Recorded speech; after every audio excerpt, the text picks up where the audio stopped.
बहीण भावाच्या नात्यामध्ये पैसा येऊ देऊ नका महाराज. पैशाने हे नातं तुटलं जातं. ऐका, लग्न झालं, लहानपणी मायबाप गेलेले, बहीण भाऊ आहे, भाऊ मोठा आहे, बहीण लहान आहे.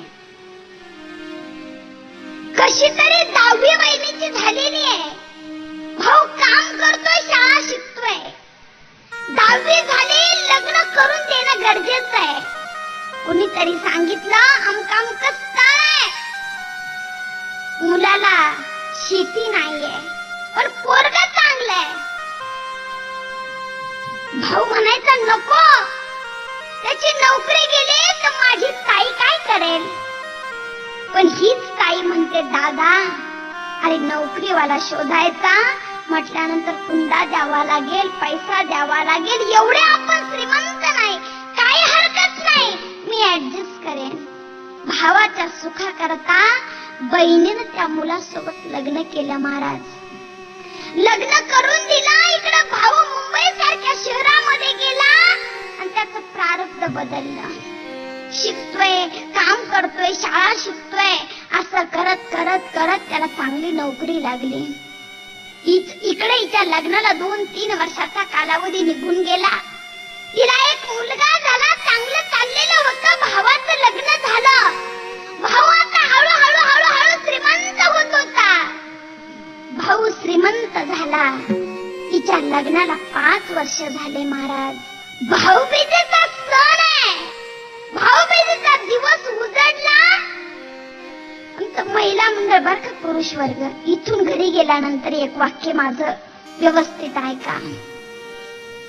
स्त्री जीवन असं आहे महाराज. तिची एवढी नाळ जोडलेली असते ना आपल्या माहेराशी. माहेरात आई नसू दे, बाप नसू दे, तरी ती आपल्या नातवाला म्हणते, अरे माझ्या भाच्याला फोन कर ना. रक्षाबंधन आणि भाऊबीज हे 2 दिवस आपल्या बहिणीला तुम्ही कधी विसरू नका महाराज. मरेपर्यंत ती आपल्या माहेराचं चिंतन करत असते.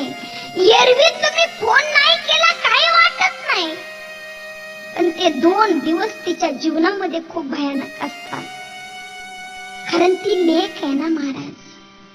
दिसाड दिसन गेले, काही सुके काही ओले, माझ्या काळजाची आग आभाळाला बोले. लेक वडाची पारंबी दोन्ही घराला जोडते, सासर माहेर पांग बापाचा फेडते.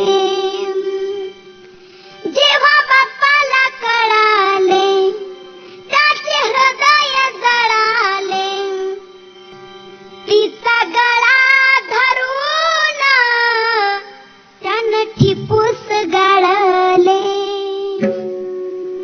लेक वडाची पारंबी दोन्ही घराला जोडते, माहेर सासर पांग बापाचं फेडते.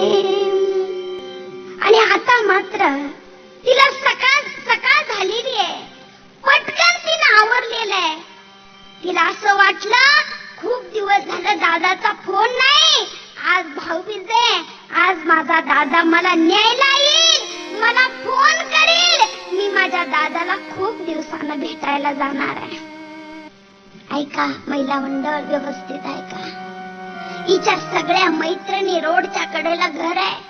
सगळ्या मैत्रिणी आपापल्या नवऱ्याच्या पाठीमागे बसलेल्या आहेत. तिला टाटा करतायत, बाबा करतायत, आम्ही चाललोय, तुला जायचं नाही का? ही म्हणते हो मला जायचंय ना, पण वेळ आहे, पण वेळ आहे. हिचा 5 वर्षाचा मुलगा जवळ येतो. आई, ए मम्मी, सगळे गेले ग माझे मित्र, आपल्याला नाही जायचं का मामाच्या घरी? काय उत्तर द्यावं महाराज? हे लहान लेकरू आईला विचारता आणि ही मुलगी म्हणते बाळा मामाचा फोन येऊ दे, मामा आपल्याला न्यायला येईल, थांब जरा. तिची नजर रस्त्याकडे. भाऊ फोनही करीत नाही आणि भाऊ न्यायलाही येत नाही. जीवनामध्ये ना कोणासमोर तरी व्यक्त होता आलं पाहिजे महाराज. आपला मित्र एखादा असावा, मैत्रीण असावी, जिथं दुःख झालं का व्यक्त करता यावं आणि आनंद झाला की आनंद सुद्धा सांगता आला पाहिजे. इथं हृदय भरलेलं होतं, सांगावं कसं? सासूला सगळं कळत होतं पण सांगता येत नव्हतं, कारण माहेराचा कमीपणा मुलीला सहन होत नाही महाराज.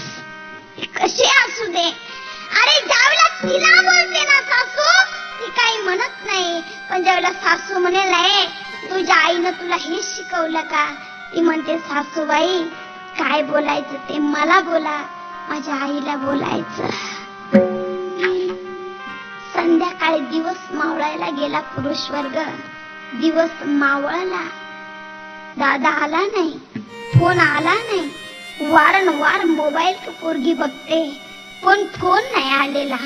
बस काय करावं काही सुचत नाही. लहान ग पोरग, जा आजी सोबत जा बाळा, आपल्याला उद्या जायचंय जा. ते लहान ग पोरग सासूकडे काढून दिलं की आपल्या रूम मध्ये गेली, आतून कडी लावून घेतली, बेडवर बसली. महिला मंडळ आई बापाचा फोटो पेटीत होता, तो फोटो काढला आणि तो फोटो हृदयाला लावून पोरगी प्रचंड रडली. आई बाबा काय पाप केलं हो का तुम्ही दोघही या जगातून निघून गेले? आई कळते का तुला? आई आई आज 10वीचा दिवस आहे का? दादानं मला फोनही नाही केला. आई दादा मला न्यायलाही नाही आला. आणि एक कागद घेतला, पेन घेतला महाराज. तिच्याकडे मोबाईल नव्हता का? होता, पण तिला व्यक्त व्हायचं होतं म्हणून तिने कागद घेतला, पेन घेतला आणि त्याच्यावर 4 ओळी लिहिल्या. त्या ओळी मी तुम्हाला सांगते, मी थांबते. त्या ओळी होत्या, ते पहिलं वाक्य होतं, गर्दीत माणसांच्या हरवला माझा भाऊ, सांगणार आहे दादा तुला कोणत्या पत्त्यावर भेटायला येऊ. खूप श्रीमंत झालास दादा, तुला वेळ नाही यायला, तू माणसांच्या गर्दीत हरवून गेला. मला सांग ना, मी तुला भेटायला येते. पुढे ती मुलगी म्हणते, दादा नको घरदार, तुला वाटत असेल वाटा मागेल, नको नको घरदार, नको पैसा पाणी, देवाकडे करते माझ्या दादाच्या सुखाची विनवणी. सांग मी गरीब आहे, कोणत्या रंगाचा शर्ट घेऊ, सांग तुला कोणत्या पत्त्यावर भेटायला येऊ. पुढे ती म्हणते, 6 महिने झालं तुझ्या दाजीचं काम गेलंय, गावाला आलोय रे आम्ही दादा. दादा 6 महिने झालं तुझ्या दाजीचं काम गेलंय, मला तर शेती नाही, मी दुसऱ्याच्या शेतात कामाला जाते आणि हातावरचे फोड बघितले की मला तुझी खूप आठवण येते. तू नको वाईट वाटून घेऊ, की माझं प्रारब्ध आहे, की माझं नशीब आहे. मला फक्त सांग तुला कोणत्या पत्त्यावर भेटायला येऊ. उचलत नाही फोन म्हणून वहिनीला फोन केला, उचलत नाही फोन म्हणून वहिनीला फोन केला. रॉंग नंबर म्हणून तिनं माझा फोन कट केला. तू तिला काही नको बोलू, मला सांग मी कोणत्या पत्त्यावर भेटायला येऊ. पुढची अक्षर हृदय हलवणारी महिला मंडळ. आई बाबा गेले, माहेर पोरत झालं आणि त्यांच्या आठवणीचा आभाळ आज माझ्या डोळ्यात आलं. वाईट वाटतं मला, वाईट वाटतं मला. शेजारी येतात दुसऱ्यांचे भाऊ. सांग ना दादा तुला कोणत्या पत्त्यावर भेटायला येऊ. शेवटच्या 4 ओळी पोरगी बोलते, दादा नको घरदार, नको तुझ्या जमिनीची वाटणी, सुखानं खाईल तुझ्या घरची भाकरी आणि चटणी. साडी नको घेऊ, साडी नको घेऊ, पीस सुद्धा नको देऊ, पण 2 घास घाल जीव. दोन घास खायचे, दोन घास खायचे.